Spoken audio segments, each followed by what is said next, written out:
C'est l'heure du rappel de l'actualité de la semaine. Bienvenue à tous dans cette émission.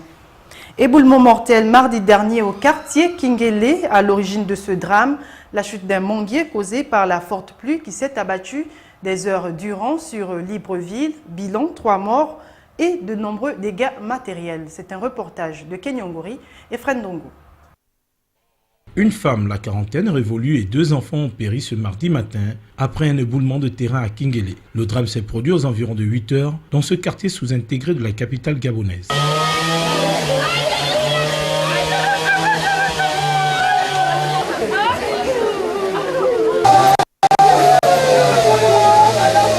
À l'origine, un manguier planté sur un talus à proximité de l'habitation voisine, qui n'a pas résisté à la violence de l'averse. Certains voisins étaient encore sous le choc, quand bien même ils ont échappé de justesse à une mort certaine. Le matin, je me suis déjà lavé pour aller au petit bricole. Comme il y a eu la pluie, c'est comme ça que sur la pluie. J'ai dit je vais aller après. C'est comme ça que je comprends maintenant. Des bouts de cailloux descendaient. Je vais me demander à l'enfant que ça du peu. L'enfant m'a répondu que maman, ce sont des cailloux.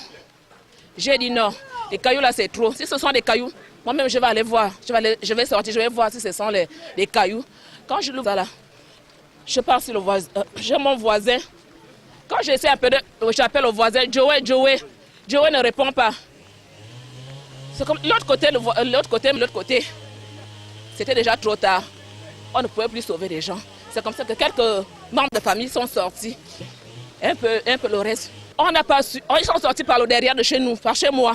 Sur place, des secouristes, les sapeurs-pompiers et agents de la Croix-Rouge étaient à pied d'œuvre. 2 corps étaient déjà sortis des décombres avant notre passage. Seul celui d'une fillette de 8 ans était encore enseveli dans un magma de boue. Un drame qui n'a laissé personne insensible, d'où la descente sur les lieux du secrétaire général de la présidence de la République, Laure Olgangonju, une arrivée en guise de soutien et de réconfort à la famille des victimes. Sabrina Mpolo, Justin Bitegui. Le dernier corps retrouvé est celui de Fifi, une fillette de 9 ans. Des cris et pleurs fusent de partout. Des parents inconsolables, des moments de tristesse qui ont poussé le chef de l'État, Ali Bongo Ondimba, à mandater Laure Olgangonju sur les lieux pour s'enquérir de la situation.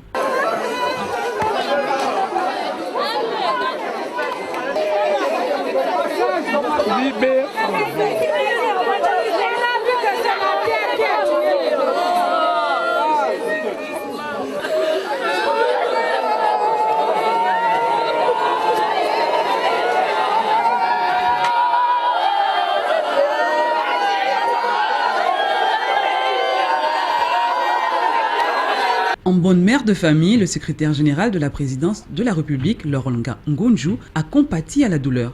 Exprimer la compassion et la tristesse de Monsieur le Président de la République, chef de l'État, qui vient d'être informé de cette catastrophe qui a surpris dans leur sommeil une famille gabonaise. Et il y a eu des victimes. Et nous sommes là donc toutes les deux pour venir leur apporter un soutien moral et voir quel soutien nous pourrions apporter pour soulager cette détresse. C'est vrai que tout geste que nous pourrions apporter ne comblera pas le vide brutal qui s'est créé, mais on ne peut pas faire mieux, on ne peut que prier Dieu et demander qu'il nous assiste à l'avenir et puis voir comment l'État pourrait trouver des solutions pérennes à cette situation, à cette précarité, parce que vraiment, la cause c'est la précarité. Justement, nous avons vu ça, il faudrait que les habitants l'évacuent aujourd'hui parce que la prochaine pluie, ils pourraient même aussi être victimes. Il faut qu'ils déménagent le plus tôt possible. Ce drame vient une fois de plus poser la problématique des constructions anarchiques dans les quartiers sous-intégrés de la capitale gabonaise, avec notamment l'arrivée des pluies.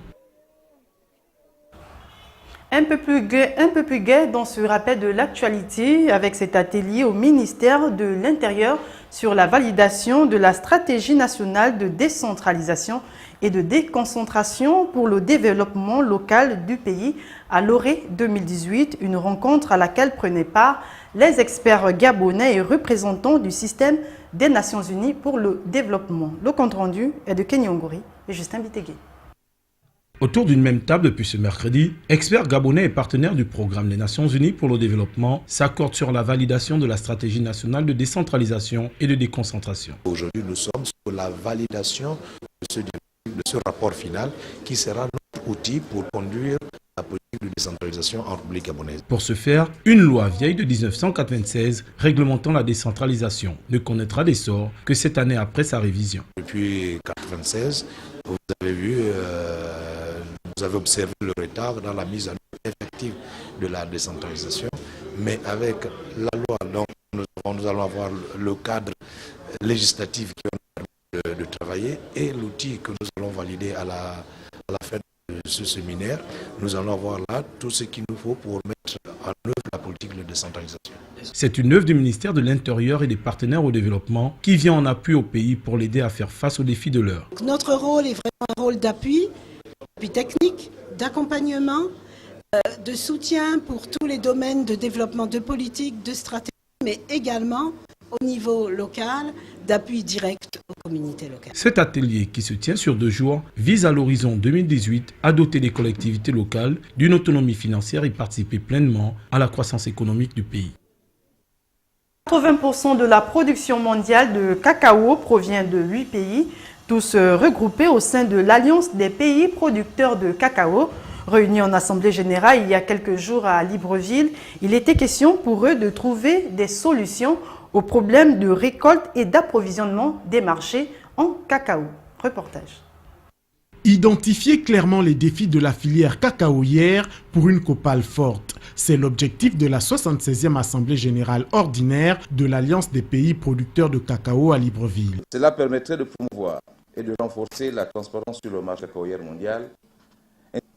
Je voudrais donc exhorter tous les pays producteurs de cacao à profiter de ce nouvel accord posé au bénéfice de nos économies cacaoyères. Ces assises ont permis aux délégués des différents pays membres de cette organisation de revenir sur les enjeux de l'heure. La délégation fera tout pour la réussite des présentes assises. Plus de 80% de la production mondiale de cacao est issue de 8 pays membres de la COPAL. Pourtant, ceux-ci connaissent déjà quelques difficultés. Comme vous le savez, moi, ne sommes pas de nature à garantir une sérénité quant à son avenir. Au sortir de cette cérémonie, les experts se sont tout de suite mis au travail en vue de trouver des pistes de solutions aux difficultés rencontrées par la COPAL, lesquelles pistes seront présentées ce vendredi lors de la clôture des travaux. Et pour finir, retenez que les tribunaux du pays ont réouvert leurs portes lundi dernier après 3 mois de vacances, une rentrée judiciaire au cours de laquelle un accent particulier a été mis sur le travail du juge. L'économie de cette cérémonie avec Muriel Ndoyene et Justin Bitegui. La rentrée solennelle des tribunaux ce lundi à Libreville a retenti comme un bilan de l'appareil judiciaire national avec pour principal acteur le juge à qui il a été exhorté de travailler en toute indépendance, en d'autres termes, en disant la vérité, rien que la vérité. Une exhortation qui vise à ne plus comprimer le juge à un expert de loi seulement, étant donné que celui-ci est également un membre du pouvoir dont la Constitution a reconnu l'indépendance. Cette liberté qui demeure sa raison d'être et qu'il s'évertue à affirmer avec obstination, quand bien même cette dernière est de plus en plus combattue, alors même qu'une bonne décision de justice dépend de la bonne analyse du juge. Aussi, un bilan de l'exercice de l'année écoulée a été fait dans le but de jauger le travail abattu pendant cette période par l'ensemble des cours. Bilan jugé positif en dépit de quelques dysfonctionnements décelés dans certaines cours.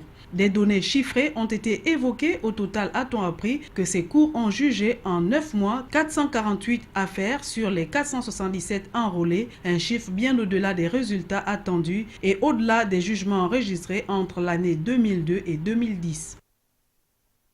C'était l'essentiel de l'actualité. Merci pour votre attention. À vendredi prochain, même heure sur Gabon News.